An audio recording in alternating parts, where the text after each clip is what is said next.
معبد بن عزرا، مش عارف هو مفتوح ولا لأ للأمانة. بس المعبد ده بقى قصته غريبة شوية.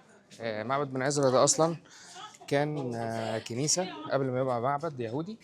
والكنيسة دي كان المسؤول عنها حد اسمه إبرام، هو اللي بني الكنيسة. البيوت دي يهودية. إبرام اللي عمل الكنيسة اتداين للحكومة وقتها بالضرائب كتير قوي، 20,000 دينار الحكومة يعني. فجه إبراهام، مش إبرام، إبراهام بن عزرا اللي هو عمل المعبد اليهودي ده، وجه قال له انا هدفع لك فلوس بتاعه الضرايب، وانت منين ما يكون معاك فلوس وبقى اديني الفلوس. بس ضحك عليه طبعا، دفع له فلوس، وبعدها بشويه جه خد منه الكنيسه وحولها لمعبد يهودي. والمعبد ده بقى اسمه معبد بن عزرا، اللي هو ابراهام بن عزرا. لكن تقريبا هو مفتوح دلوقتي، فحاول ادخله. طبعا ممنوع التصوير جوه،